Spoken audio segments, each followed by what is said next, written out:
Hey, this is MJ, and you're watching The Courtney Hall Show.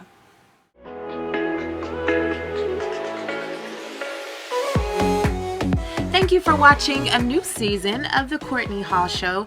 I am sitting right here next to a very special person.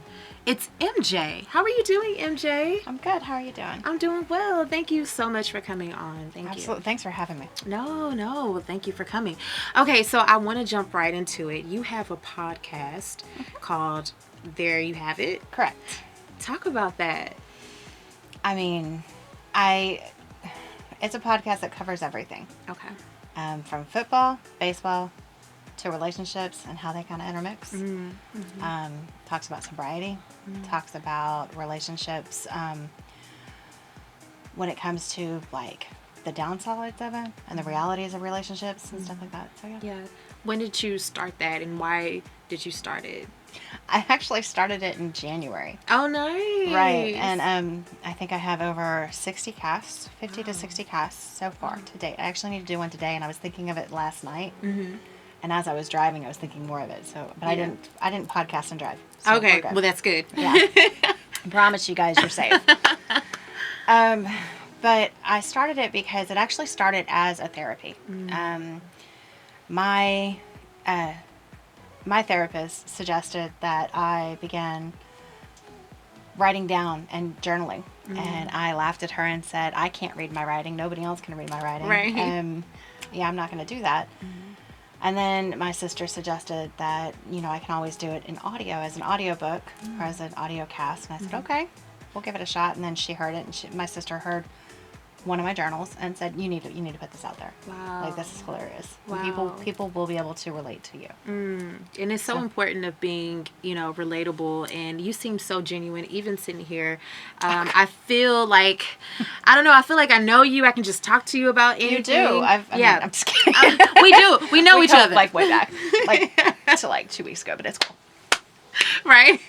So as far as talking about sobriety, where did that come from? Why do you feel like you have to talk about that, or you want to talk about it? So, okay, the reason I want to talk about it and where it came from was I've been sober for 2.5 years. Oh, nice. I was a champion drinker for 24.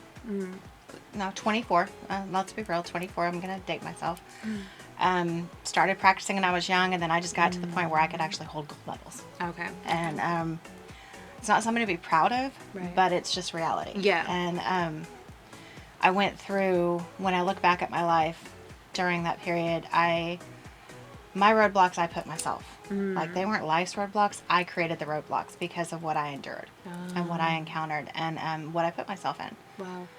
And so 2.5 years ago, I hit rock bottom, and I needed to make a change, and I made the change, and I put the bottle down, and I haven't, by the grace of God, I haven't been back. Nice.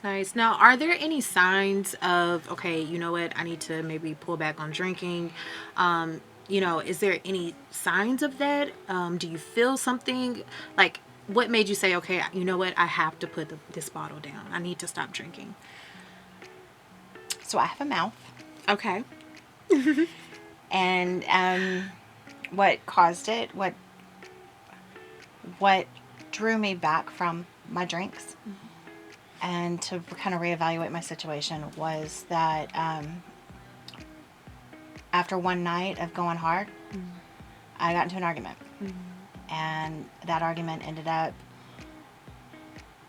bruised and bloodied. Okay. And that's when I realized I needed to change my ways. Okay. Yeah. So the next day I started looking into AA, and the Monday after that, so that Monday was my first time to step in and admit that I was an alcoholic. Wow, nice.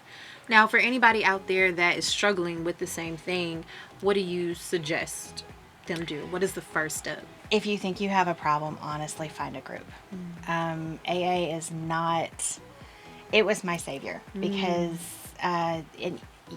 everyone thinks that they're unique. Yeah. When it comes to alcoholism, when it comes to drinking, you're not unique. You are, I promise you, your story is heard, or somebody else has done the same thing. A very good example was my first night in AA. I was sitting in, it was a room of 60 people, and from all walks of Houston. And I was really contemplating if I was supposed to be there, you know, because in the back of your head you're like, I don't really have a problem, right? Right. You know, I can put it down at any point in time, and I'd had those periods where I would go 30 days of sobriety, 30 days of non-drinking, right? But man, that 31 day, ooh, I pounded it away like I had to catch up. And so, but that first night in AA, I actually heard my story, different parts of my story. The driving around Houston completely mindless, Wow. at all hours of the day. Wow. Running, like, couldn't make it home to make sure that I could get anybody into the house, but could definitely make it to the bar to make sure I didn't miss happy hour. Wow. You know? Okay. So I heard my story coming out of another person's mouth. And it was bizarre. Like, whoa. Like an outer body experience. Yeah, type of like, thing. why, how do you know me? Like, how did, you weren't in the car with me? How did you know? Right. How did you know I took a trip to Beaumont and then, like, one fateful night that I decided I was going to, you know, leave the bar and take it on myself. Like, how did you know about that?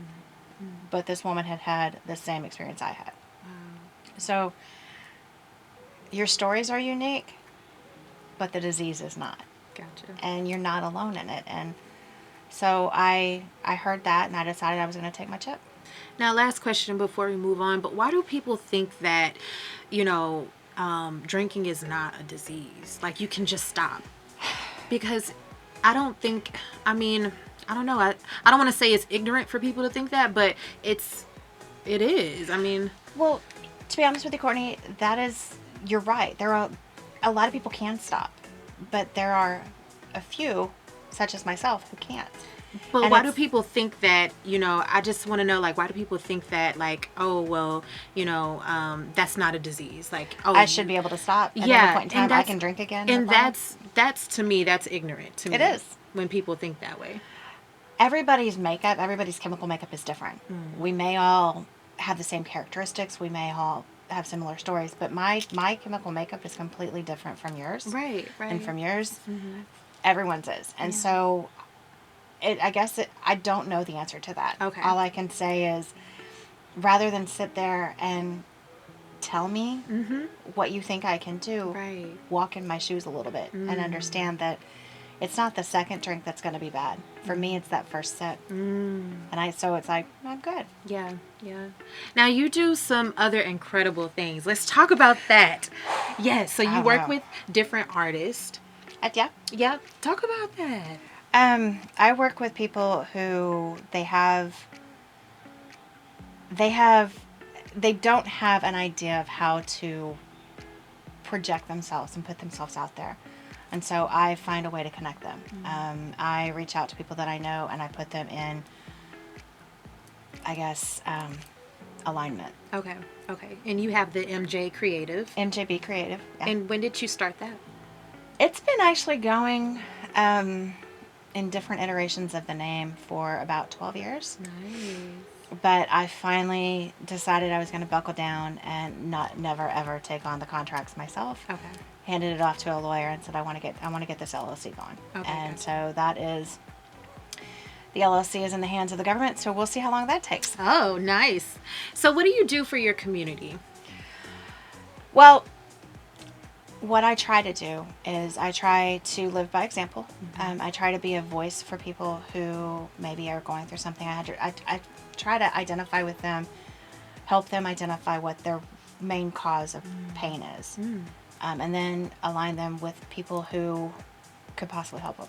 Nice. If you had to say something to your younger self, what would that be?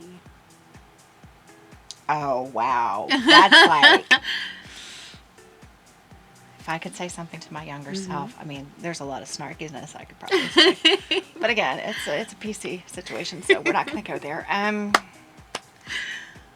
She's so funny. I love it. If I could say something to my younger self, oh man, I can't do that because I would throw him under the bus. Oh no. Even though that bus should run over him, it's fine. Or she. identify who your true self is. Because for so many years, I have tried to fit in rather than follow my true voice. And in trying to fit in and align with others, my voice has been squelched. And that's actually caused me pain and misidentification of who I am. And I think that I would tell myself, don't ever quiet yourself. Like, you want to do this? You think you're loud? It's okay. Maybe everybody else needs that loudness in their life. Wow. I'm like, oh, that's so good, because I mean, I feel like people, especially whenever you're young, when that confidence isn't there, but the talent is, you know, people can do everything, manipulate you in so many different ways. So I'm so proud of what you're doing. Thanks. And I definitely want to support, and I want everybody to support. Thank you. So how can we follow you? How can we support you? I'm on, there you have it, is on every channel you can find, like, let's see, Spotify, Apple Podcasts, and Google, all those. But you can also find me on Instagram. It's MJB Creative with an 8. Yeah, and I mean, that's just the best way. That's so good. Well, thank you so much for coming on the show. Thank you you for everybody that's watching, and continue to watch The Courtney Hall Show. Thank you. Bye.